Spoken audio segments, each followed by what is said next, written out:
Olá, meus amigos e irmãos, que a graça e a paz estejam com todos vocês. Estamos aqui com o terceiro vídeo, dando continuidade à entrevista com o pastor Carlos Magno de Miranda, o pastor que foi o primeiro a fazer denúncia pública contra a hipocrisia de Edir Macedo. Foi vinculado no Jornal Nacional na década de 90. Você se lembra do Da Odesse? Então, esse vídeo foi vinculado e o pastor Carlos Magno se tornou conhecido nacional e internacionalmente. Estou conversando com ele aqui, ele está falando sobre vários assuntos e estamos aqui com ele no telefone. O pastor Carlos Magno está, inclusive, no vídeo anterior, ele estava falando sobre situações dos pastores quando recebiam os seus salários. Um pastor, inclusive, que auxiliava ele, que era ex-bancário, ele falou com o Macedo pode deixar que ele vai sair, e a gente vai ouvir um pouco mais sobre isso. Olá, pastor, tudo bem, pastor Carlos? Oi, Davi, tudo bem, querido? Graça e paz. Graça e paz ao senhor também. Está sendo muito bom, eu quero agradecer ao senhor pela contribuição de estar com a gente aqui. É o terceiro vídeo que o senhor está fazendo com a gente no canal Davi Vieira. Eu convido as pessoas que não são inscritas no canal a se inscrever no canal, a deixar o like, que são os primeiros vídeos de 2021. Não tem nada melhor para se fazer a denúncia contra a hipocrisia do que falar com o primeiro que denunciou a hipocrisia da instituição. O senhor dizia, pastor Carlos, com respeito ao pastor que estava querendo sair, veio reclamar com o senhor porque não estava aguentando, que ele era ex-bancário, e o Macedo falou que ele não ia sair, para fazer uma comparação do quanto ele ganhava para aquilo que ele ganhava na Universal. Eu queria perguntar ao senhor o seguinte: naquela reportagem que o senhor chegou a mostrar na TV Globo, o senhor, na ocasião, eu lembro que o senhor mostrou uma folha de pagamento original com a assinatura dos pastores e uma autorização escrita para premiação por fora, uma premiação que os pastores tinham na época da arrecadação. A pergunta que eu faço ao senhor é a seguinte: o senhor, que é um dos pioneiros, foi um dos pioneiros na Universal, os pastores da Universal sempre foram comissionados? É a primeira pergunta. A primeira pergunta seria: os pastores da Universal sempre foram comissionados? Como acontecia essa premiação dos pastores mensalmente? Bom, Davi, os pastores sempre foram assalariados. Só que de acordo com a arrecadação da igreja que ele pastoreava. Sim. Inclusive, o Edir Macedo tinha um ranking das igrejas. Quando reunia os líderes regionais, então pegava aquele ranking e dizia: a tua igreja está em 10º lugar, tem que crescer, era para estar em quinto, não sei o quê. E esse ranking sempre foi usado para fazer pressão nos líderes. Ó, se não crescer, eu vou trocar. E trocar significava o cara ir para uma menor, e indo para uma menor podia perder o carro, podia o salário diminuir bastante e tal. Então isso fazia com que os pastores fizessem verdadeira loucura para crescer o ofertório, né? Imagina. Os chamados desafios. Imagina. Mas nunca teve premiação, não.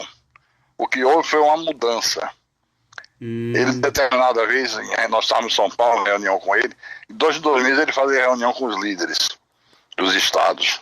E nessa reunião ele disse: só vamos mudar a remuneração dos pastores. Vai ficar muito melhor.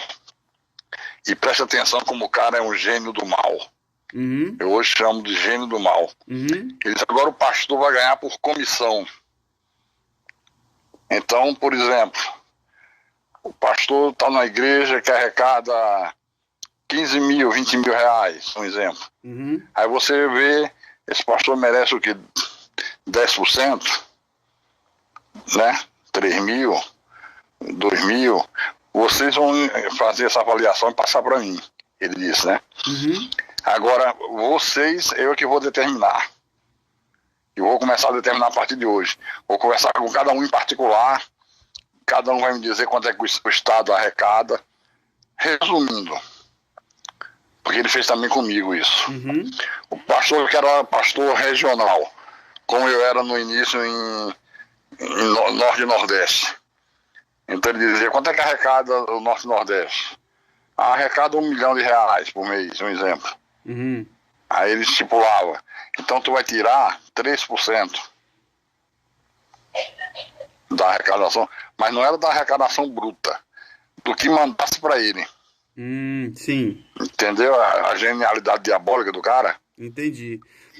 Que aí obrigava o pastor a gastar menos, não ficar fazendo reforma em igreja, sim, não ficar querendo comprar coisa. Exatamente. Que quanto menos gastasse, mais ganhava, né? Exatamente. É porque eu ia perguntar ao senhor também, aproveitando a oportunidade, não sei se o senhor vai se lembrar devido ao tempo, mas o senhor se lembra quanto correspondia o salário de um bispo ou regional da época do senhor? O senhor já falou que ele chegou a fazer esse cálculo individualmente com eles. Mas o senhor se lembra mais ou menos como que era? Olha, Davi, era na faixa, de acordo com a região que o cara administrava, era na faixa de no mínimo 150 mil. 150 mil reais. R$1.000, isso. Mas isso aí era o líder de estado, o senhor diz? Líder de região. Líder de região, já 150 mil reais. Já época. 150 mil. E antes, quando não tinha comissão, quando era salário que ele estipulava, por exemplo, para você tira 30, você tira 40, você tira 10, você tira 60. Quando era assim, você tinha carro por conta da igreja, podia trocar de carro todo ano, cartão de crédito liberado, gasolina liberada, telefone liberado. Então também era uma coisa monstruosa, sabe? Quando ele fez isso, eu lembro que eu fui para Fortaleza depois da reunião, e aquilo mexendo comigo, eu digo, tá errado, isso é uma coisa muito podre, o cara vai trabalhar por comissão, tal. Aí eu não lembro os valores que eu calculei o meu, mas era um valor estratosférico, sabe? Aí no dia seguinte eu liguei pra ele e conversei com ele por telefone. Eu digo, isso, eu tava calculando aqui, vendo aqui quanto é que a gente envia pra aí, por mês, pô, vai dar um valor estratosférico pra mim. Eu não preciso disso não. Ele disse, Carlinhos, faz o seguinte, você vive com quanto? Dá pra viver com 10 mil, 20 mil? Então você usa só os 20 mil. E manda a secretária anotar. Por exemplo, vamos supor que no mês você ia arrecadar 150 mil. Mas você com 20 tá bom? Você diz, anota aí 130 mil. Você tem um saldo de 130 mil para receber. Que aí vai juntando. Amanhã você quer comprar uma casa na Europa. Você já tem o dinheiro. Olha aí. Tal. E eu nunca fiz essa anotação. Eu tirava o que eu tirava normalmente e nunca me preocupei em anotar quanto tinha de saldo, quanto não tinha de saldo. Mas quando eu tomei a decisão de sair, eu saí com a mão na frente e outra atrás. Em uma ocasião, a gente passando muito sufoco, ele tentou aliciar minha mulher para sair também e me deixar sozinho, que ele dizia que se ela fizesse isso, não ia faltar casa, não ia faltar carro, não ia faltar nada para ela, e que eu sozinho eu não ia aguentar a briga, eu ia me render, sabe? Aí minha esposa disse a ele, bicho, só que nós estamos sem dinheiro. Eu só lembro que o senhor mandou anotar, ele nunca anotou, mas hoje se fosse anotar, que valor daria? Daria uma fortuna. Ele disse, Sandy, mas isso aí a gente não tá na igreja, saiu da igreja, acabou. E deixou a gente mesmo, põe água. É mesmo, hein? Foi. Põe água mesmo. Eu tive que ser socorrido por pessoas amigas que iam no mercado, faziam compra. E o pior é que essas pessoas diziam, poxa, mas você não tem nada, você não tem uma casa própria. Eu digo, não acredito. Porque a imagem que você passa é que você é rico, né? Sim, o pessoal vê você num carrão, líder, aquela coisa pomposa, boa roupa, bom externo. A ideia é que você é um milionário. Mas não, milionário. Na época do senhor, os líderes, desculpa cortar o senhor, na época do senhor, os líderes de estado já andavam com segurança já ou não era o caso? Não. Andavam não. Na época não tinha isso não. Só havia um pouco de cuidado quando ele fazia Maracanã. Mas tinha todo um esquema de segurança para sair com as ofertas do Maracanã e para um lugar que só meia dúzia sabia, para poder contar o ofertório, né? Deixa eu e era tanto... Sim, senhor. O senhor dizia, era tanto dinheiro que a gente fazia um parâmetro assim na época. Na época, o público de Maracanã, o Fla-Flu, o Flamengo e Vasco, tava 180 mil pessoas. Uhum. Aí sempre o do estádio anunciava o público e a renda. Uhum. E quando fazia uma reunião no Maracanã, dava assim, tipo 5 vezes o valor de um clássico. É mesmo, é? É. Então, mais uma pergunta que eu vou fazer ao senhor. Na verdade, uma pergunta vai ligando a outra. O senhor está falando dos episódios dos eventos. Eu ia fazer uma outra pergunta para o senhor, entrar no famoso episódio do Da Odesse, para falar um pouco sobre ele também. Mas, já que o senhor citou a questão do Maracanã, em reportagem, inclusive passaram até alguns documentários que até tem disponível no YouTube, se a pessoa procurar, um dos primeiros Maracanãs que o Macedo fez, que inclusive teve até, se eu não me engano, teve até uma pessoa morta, parece, e tal, aqueles dos sacos de dinheiro. Isso. Então, aquilo ali... Eu estava lá. Pois é isso que eu ia perguntar ao senhor. Eu ia perguntar ao senhor se o senhor estava lá, porque o senhor já respondeu que sim. E o Macedo hoje, a própria Universal alega que aquilo ali não era dinheiro, aquilo ali eram os pedidos misturados com dinheiro e tal. Mas os bastidores daquilo ali, depois que acabou a festa, o que aconteceu? Qual é o saldo daquela festa? Coisa que não foi divulgada pela mídia, que a mídia não teve acesso, nenhum repórter teve acesso. O que aconteceu depois da festa? Ou durante a festa, né? Que vou colocar assim a palavra, né? Não, o saldo é só o valor financeiro, que era estratosférico. Você estava 5 vezes a renda de um clássico naquela época no Maracanã. Eles saíram de lá, foram direto para onde, para contar os valores? Eu não sei, porque na época eu não fazia parte desse grupinho fechado. Uhum. Eu não tinha acesso a essa informação. Só poucas pessoas tinham acesso para onde ia. Tinha todo um esquema de segurança, né? Sim. Que era muito dinheiro. Sim. Aí tinha os obreiros que ele recrutava de confiança, que tinha que ser muita gente para contar, né? Uhum. E isso era em todo lugar. Quando ele foi em Fortaleza, quando ele veio em Recife fazer reuniões grandes, terminava e ia para minha casa. Primeira coisa que fazia era limpar a mesa, botar em cima, tirar as ofertas e contar. E ele só contava as notas graúdas. Ele dizia, só conta as graúdas, de 100, de 50. É mesmo, As picholetas ficam para vocês contarem. É mole. Deixa eu perguntar ao senhor pelo episódio lá falando um pouco do episódio do Da Odesse, que com certeza vai ter muita gente no Brasil inteiro, fora, interessada em querer saber um pouco sobre esse episódio aí, que ele reuniu o pessoal lá depois do futebol. Só tava lá. O senhor pode contar um pouco de como foi esse dia? Onde foi aquele jogo? O senhor se lembra? Aquilo ali foi em Salvador, na Bahia. Ah, foi na Bahia. Uhum.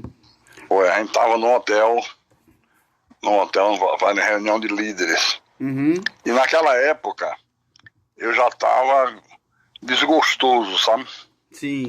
Você sabe aquela sensação que dá de você casar com uma moça virgem? Sim. E você ama aquela mulher com todas as suas forças, todo o seu coração, e lá pastando você descobre que ela era a maior vagabunda que tinha, e você não sabia. Entendo. Era o sentimento que eu tinha. Uhum. Isso já começou a me corroer por dentro, sabe?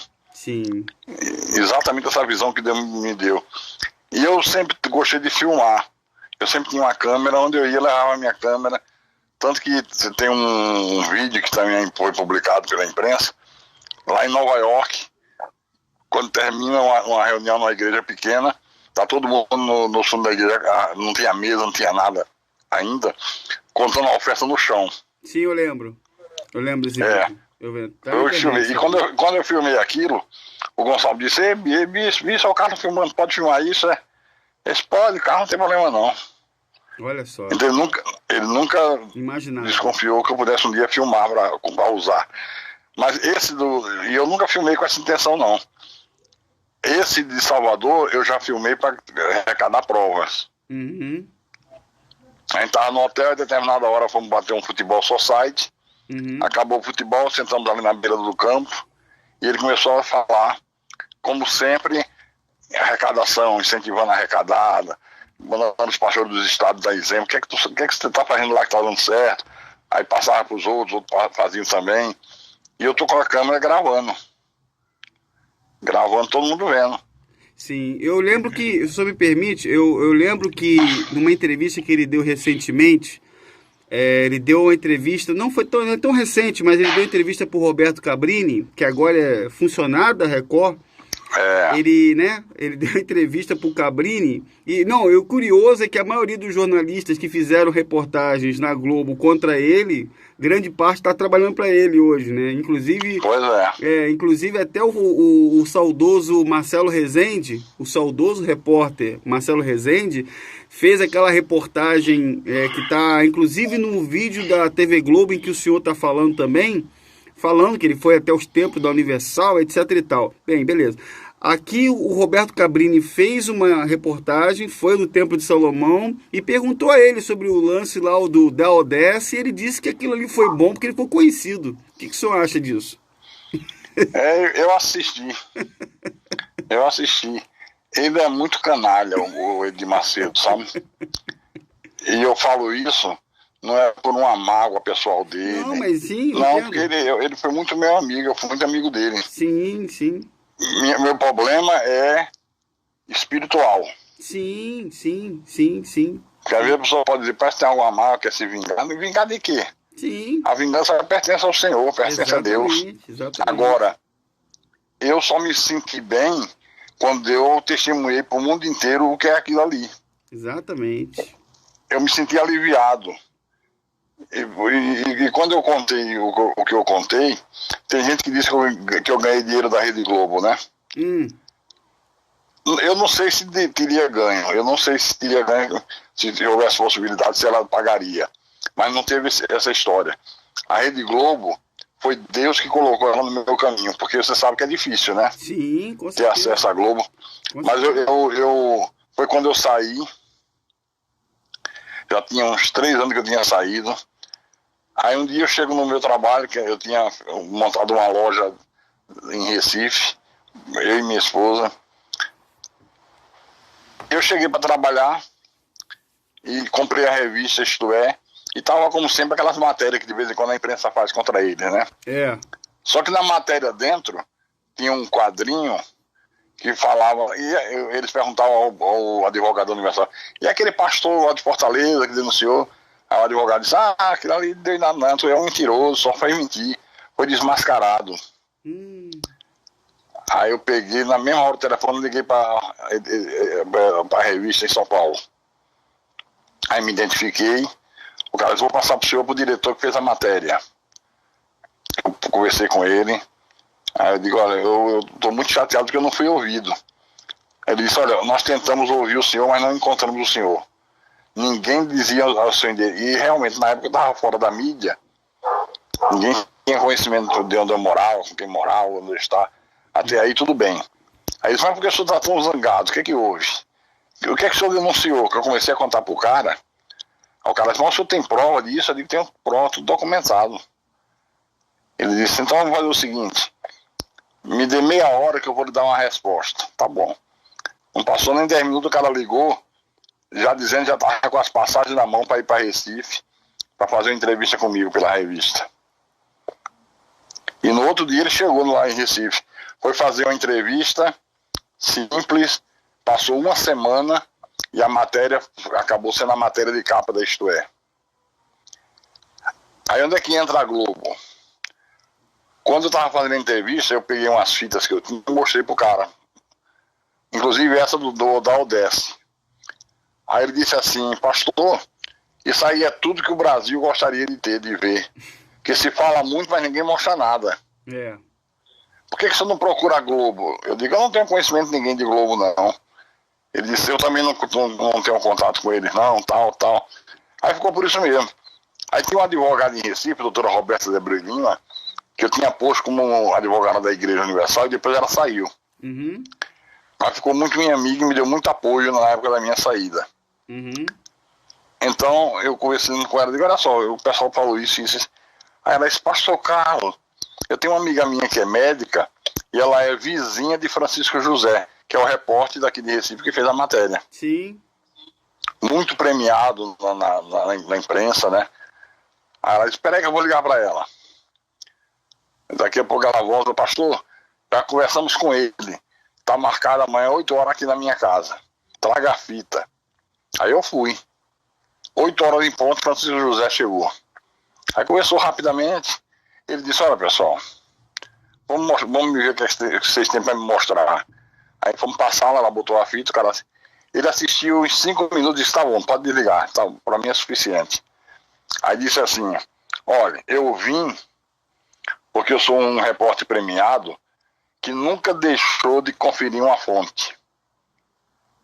Qualquer coisa que querem me dizer, eu vou conferir se é verdade ou se é mentira. Porque senão eu não pego a verdade. Ela acaba fugindo de mim. E por isso eu sou premiado. Ele disse, eu vim aqui porque isso é um método de trabalho que eu tenho. Mas eu não fazia fé que tivesse nada que prestasse. Para mim era mais briguinha de pastor, mas estou escandalizado com o que eu estou vendo. Aí disse para mim, pastor Carlos, que hora o senhor vai estar disponível para a gente conversar? Eu digo, hoje à tarde eu tenho uma reunião na igreja, depois da reunião, lá para as 5 horas eu estou disponível. Eu estava fazendo, na época minha igreja me chamava reunião, porque fazia o mesmo da Universal. Eu achava que a parte espiritual era certa. Hoje eu sei que não é. Sim. Aí quando eu estou terminando, ele entrou no templo, eu vi que entrou. Aí eu disse, fui atender no gabinete, esse pastor, eu tive que conversar até com o doutor Roberto Marinho. Ele, pra quê? Eu disse que amanhã tem um Globo Repórter, que é outro Globo Repórter do ano. E eu pedi a ele e ele aceitou eu fazer um Globo Repórter especial com o senhor. Eita! Para entrar no ar amanhã. Agora a gente vai ter que gravar a noite inteira, porque o pessoal já tá voando do Rio para cá, porque os equipamentos aqui de Recife são muito velhos, né? E a gente tem que ser com os nossos equipamentos do Rio. Aí eu não gostei, sabe? Eu digo, não, mas peraí, meu irmão. Você não me consultou. Você não perguntou se eu estou disposto a fazer isso. Eu não sou empregado da Globo. Eu estou cansado. Como é que eu vou ficar uma noite inteira gravando? Você decidiu por mim, pastor, pelo amor de Deus, eu botei meu emprego em jogo, de problema seu, Francisco José. E eu não vou ficar gravando isso de madrugada, não. Eu vou para casa, que eu estou cansado. Você não me consultou. Se eu tivesse me consultado, eu tivesse concordado, tudo bem, mas não houve nada disso. Aí ele ficou, rapaz, e saiu, o cara saiu furioso. Mas aí, no outro dia, de manhã, ele foi lá na loja que nós tínhamos na época, né, Francisco José. Aí o pessoal disse, São Francisco já está aí. Tem que mandar ele entrar. Aí ele disse, pastor, primeiro quero pedir desculpa ao senhor. O senhor está coberto de razão. Eu errei. Eu devia ter consultado o senhor, fazer tudo em comum acordo. Mas a culpa é minha. Então eu quero lhe pedir desculpa tal. E saber se a gente pode gravar. Eu digo, olha, poder pode. Agora, quanto tempo vocês vão dar? Porque para falar uma história dessa em 2 minutos, eu não quero. Aí, olha, vamos discutir com o pessoal do telejornalismo. Aí discutiram, sei que era 12 minutos no Jornal Nacional, que acabou, que foi quase 25. Isso foi o recorde do Jornal Nacional, de tempo uma matéria. Depois o Jornal Nacional da sexta, depois do sábado e domingo o Fantástico. Foi assim que a Rede Globo entrou. E para você ter uma ideia, quando eu conversei com o pessoal da Isto É, que ia fazer a Globo, eles disseram, poxa pastor, vai matar nosso furo, porque a revista sai domingo, eles vão começar quinta, ninguém vai querer mais saber, vai ter matéria requentada. E era verdade, como eles foram muito íntegros comigo também, aí eu conversei com o Francisco José, eu digo, Francisco José, a gente tem que ter um acordo aí, porque aí eu expliquei para ele, né? Eles, não, pastor, o senhor está muito sério, o senhor está muito ético. Eu vou falar com o pessoal do Rio e falo com o senhor. Aí falou com o pessoal do Rio e disse assim, ó, pastor Carlos, eles disseram que tudo bem, mas eu conheço o pessoal, vou falar para o senhor aqui particular. Não confie porque eles vão botar no ar na quinta-feira mesmo. Ele disse que não botam, mas vão botar. Então a revista tem que dar um jeito.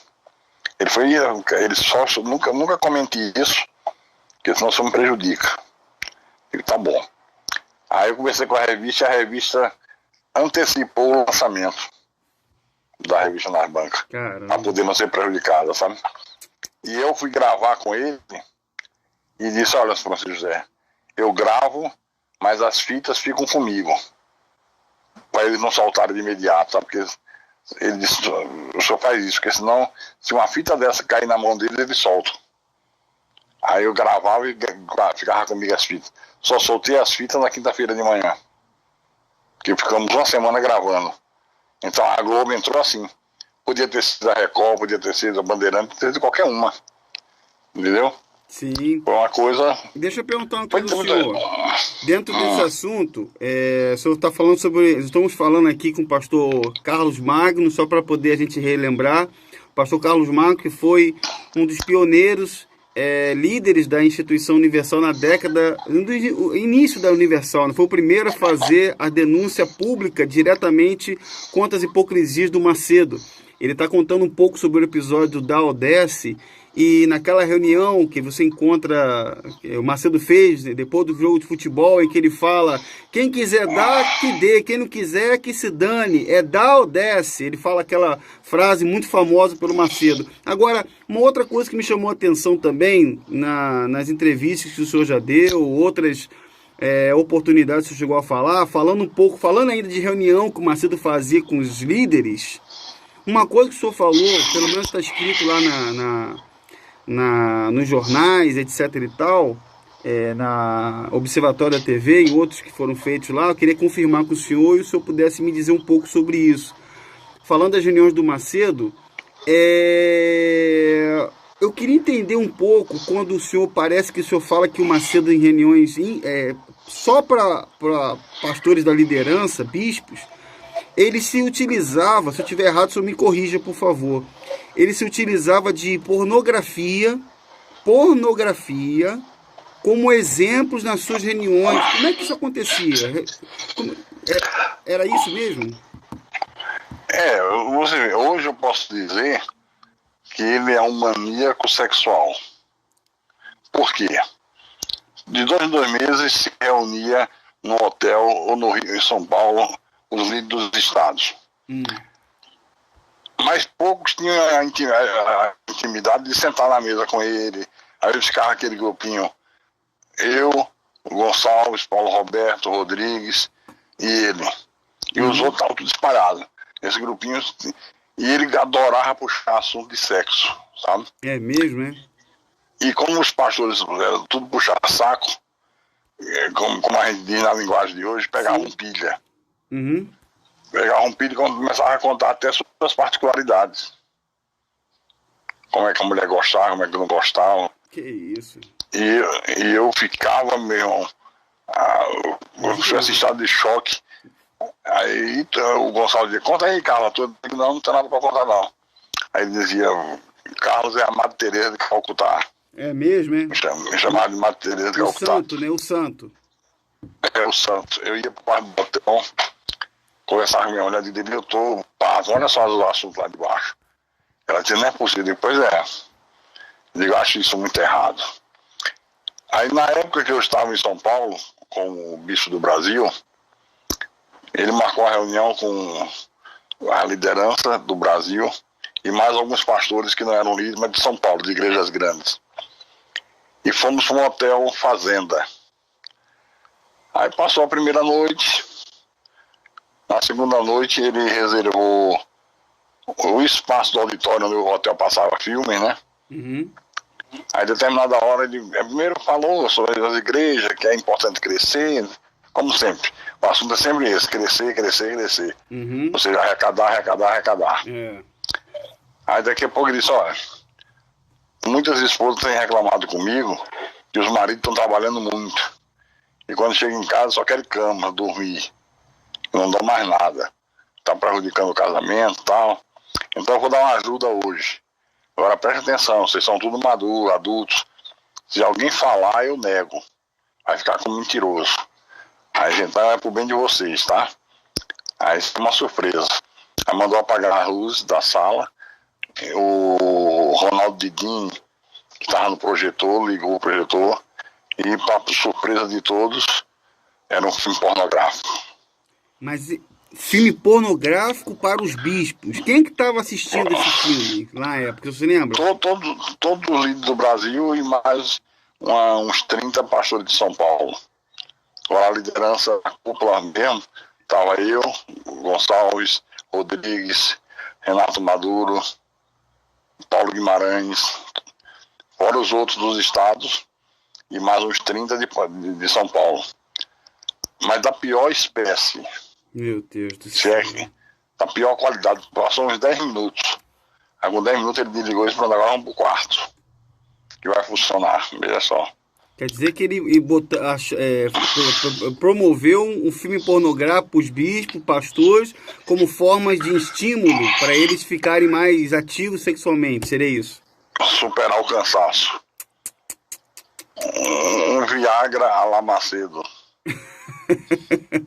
Que absurdo, hein, pastor Carlos? Que absurdo, que absurdo. Quer dizer, se for contado por outra pessoa, ou talvez se a gente viesse falando alguma coisa parecida, ninguém acreditaria. Parece uma coisa que... E quando terminou a reunião, nós fomos para casa, ele ainda estava na minha casa em São Paulo. Aí aconteceu a mesma coisa. Sentamos na cozinha, ele pediu um café, eu servi o café. Eu com aquilo me corroendo por dentro, né? Uhum. Aí eu disse, bicho, vou falar uma coisa com o senhor aqui. Eu espero que o senhor não erra mal, mas eu acho que vai ser por seu bem. Ele diga. Eu disse para ele assim, nós vimos o senhor como se fosse Jesus, e nós somos os discípulos. Aí eu pergunto ao senhor, o senhor acha que Jesus em algum momento faria o que o senhor fez ontem? Aí ele ficou olhando para mim assim, sabe? Ficou calado, meditando. Eu digo, porque o que veio na minha memória foi isso. Será que Jesus faria isso? Ele disse, puxa, é mesmo, você tem razão. Acho que eu passei do ponto. Eu digo, com certeza. E a minha surpresa foi ele ter reconhecido, né? É. Porque ele já tinha dado ordem para que fosse feito isso nos estados todos. Porque praticamente pelos outros vídeos que a gente gravou aqui, anterior, a prática do engano e da mentira, tanto na questão dos milagres, como na questão da arrecadação, da forma como era feita a arrecadação, o líder fazia, repassava para os demais, que ia passando para os outros. E com certeza, daqui a pouco eu ia ter pastor em igreja botando para os obreiros, casal de obreiro ver. Pois é. Daqui a pouco ia ter isso. Exatamente isso. Então, é o que se entende, né? É o que se entende. E acabou que ele demonstrou ter se arrependido ali, mas depois eu constatei que não. Continuou a ordem para passar nos estados.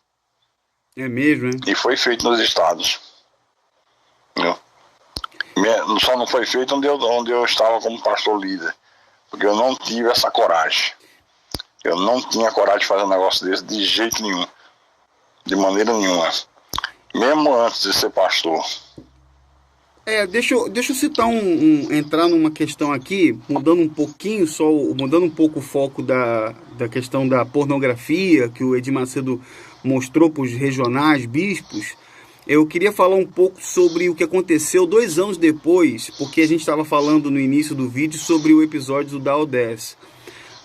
Se eu não me engano, se eu estiver errado, o senhor me corrija, 2 anos depois que aconteceu essa reunião na Bahia, lá esse lamentável episódio aí que foi gravado, graças a Deus que foi a público, 2 anos depois, em 1992, o Macedo foi preso. Se eu não estiver errado, o senhor me corrija. Eu acho que foi, se eu não me engano, foi em 90, aí em 95 o senhor divulgou, foi divulgado pela TV Globo em dezembro de 95, se estiver errado, o senhor me corrija, que inclusive o repórter Francisco falou que esse vídeo foi de 5 anos atrás, então era de 90 e 92 o Macedo foi preso. Foi isso mesmo, pastor? Olha, eu não sei com precisão a data. Uhum. Eu sou muito ruim de guardar datas. Eu tô vendo aqui. Até me surpreendendo. Eu tô indo aqui por uma linha de raciocínio, porque a reportagem foi vinculada, pelo menos é o que se mostra, em dezembro de 95. O repórter falou que o vídeo tinha sido de 5 anos antes. Então era de 90. Só que o Macedo foi preso em 92. Então, quando ele foi preso, eu já tinha saído. O senhor já tinha saído. Ah, tá. Eu ia perguntar ao senhor justamente isso. Eu ia perguntar ao senhor, a primeira pergunta seria se quando ele foi preso, o senhor ainda estava ainda na Universal e se o senhor tinha ido visitar ele, por exemplo, se o senhor estivesse lá, não sei. Porque a pergunta seria essa, né? Se o senhor estivesse na Universal, o senhor tinha ido visitar ele preso, que foi 2 anos depois daquilo ali. Não, quando o Macedo foi preso, o senhor já não estava mais? Não, já não estava mais. É verdade, sim, é verdade. Tá, não, ia acontecer uma coisa interessantíssima. Sim, senhor. Eu fui a São Paulo, de São Paulo, deixa eu lembrar aqui agora para minha memória não falhar. Uhum. Eu fui a São Paulo, já lembrei. Eu fui a São Paulo para ver se eu conseguia tirar um passaporte, um visto, para uma viagem aos Estados Unidos via Israel via Estados Unidos. Sim. Que eu ia aproveitar para fazer compra para a loja. Uhum. E teve uma pessoa porque em Recife uma vez me negaram o visto. O consulado negou, sabe? Aí eu fui para tentar via São Paulo, não consegui. E foi nesse período que ele estava preso. Aí esse advogado que estava tentando resolver essa minha pendência, ele tinha sido também advogado da Universal. Aí ele perguntou se eu guardava mágoa. Eu digo, não, mágoa de jeito nenhum. Ele disse, por que você não faz uma visita a ele, já que ele está preso? Ele quis me testar, sabe? Sim. Eu digo, eu faria sem problema nenhum. Aí ele disse, doutor Trevisan, disse assim, pois nós estamos aqui a 50 metros da delegacia. Eu digo, é mesmo, ele disse, quer ir lá falar com ele? Eu digo, não, é muita mão de obra, os caras não sabem nem quem eu sou. Ele disse, não, mas eu consigo, chegando lá para o delegado, a gente consegue. Eu digo, por mim, eu não tenho problema nenhum. Aí ele me levou.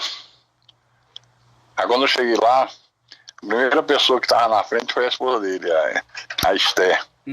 Aí me cumprimentou, tudo bem e tal. Veio visitar o Edir, eu digo, é porque o Trevisan falou se eu queria vir.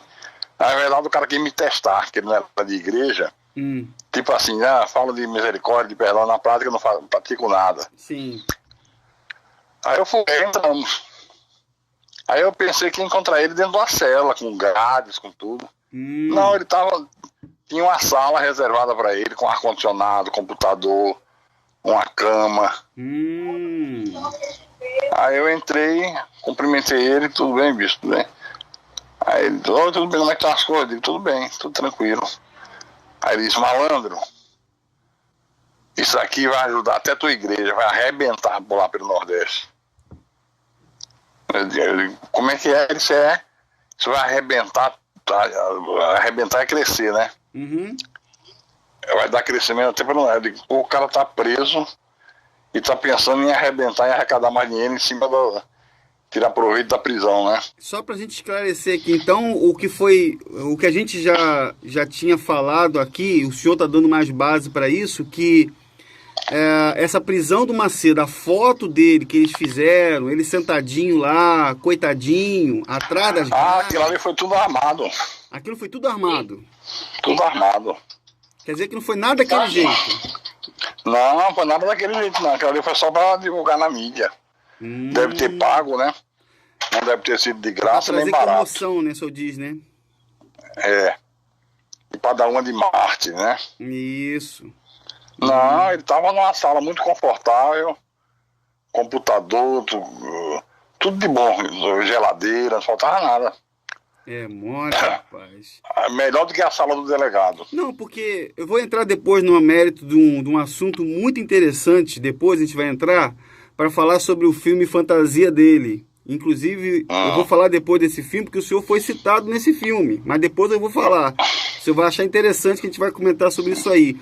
Mas eu queria falar um pouco aqui, voltando um pouquinho, dentro desse mesmo assunto, voltando à questão lá para a gente não sair desse contexto desse vídeo, antes que ele acabe o tempo, sobre o episódio das fitas, quando foram divulgadas. Depois a gente vai entrar nesses outros assuntos, para a gente não sair da linha de raciocínio, mas o Gonçalves, o Bispo Gonçalves, ele escreveu, não sei qual foi a data, mas se não me engano foi na década de 90, ele escreveu um livro, depois que as fitas vieram ao ar, que a TV Globo fez a divulgação, um livro chamado Lágrimas de Perdão.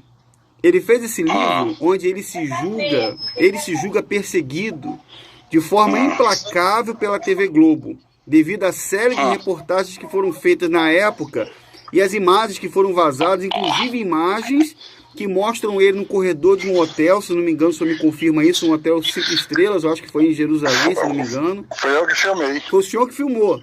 Foi o senhor que filmou, onde ele tá até ameaçando tirar a roupa lá. O que o senhor acha disso?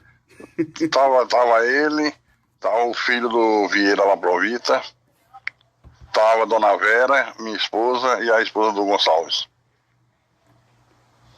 Quer dizer, não, então, mas ele fez esse livro, tipo assim, me chegaram, eu lembro até que no programa da Record que tinha, o chamado 25ª Hora, ele chegou a dizer que estavam chamando ele até de homossexual e tudo, na época, que ele foi taxado e tal, que por conta daquele vídeo lá, daquelas brincadeiras que tava fazendo lá, né, que julga ele brincadeira lá, até o repórter perguntou ao senhor, quem é esse aí? Aí o senhor falou, é o Bispo Gonçalves. Só o Bispo Gonçalves que tá aí, ó, fazendo essa... Foi eu que filmei. Foi o senhor que filmou, né? Foi eu que filmei. Foi onde aquele vídeo? O senhor se lembra? Foi em Jerusalém. Em Jerusalém. Jerusalém. Quer dizer, então, eu pergunto ao senhor porque eu me lembrei dessa ocasião e ainda falando eu queria complementar, ainda falando do Bispo Gonçalves, eu quero entrar num outro assunto. Mas esse assunto é um assunto muito polêmico, é um assunto muito delicado, que eu queria deixar para o próximo vídeo para falar sobre aquela convocação que o senhor recebeu para a missão especial na Colômbia. A missão especial na Colômbia. Eu queria poder deixar para o próximo vídeo e perguntar ao senhor se o senhor poderia falar com a gente no próximo vídeo sobre esse assunto. Com certeza, sem problemas. Então legal, pastor. Então, olha, eu vou interromper por aqui, porque nós estamos no nosso terceiro vídeo, falando aqui com o pastor Carlos Magno sobre as denúncias que foram feitas na década de 90 contra a liderança, pelo menos contra a hipocrisia da liderança da instituição. São os primeiros vídeos do canal Davi Vieira do ano de 2021, contra a hipocrisia. Se você não é inscrito no canal, se inscreva, deixe seu like, e no próximo vídeo a coisa vai ficar mais quente ainda. Pode ter certeza que você vai ouvir coisas fortes. Se prepare, tá bom? Um grande abraço e até o próximo vídeo. Tchau, pessoal.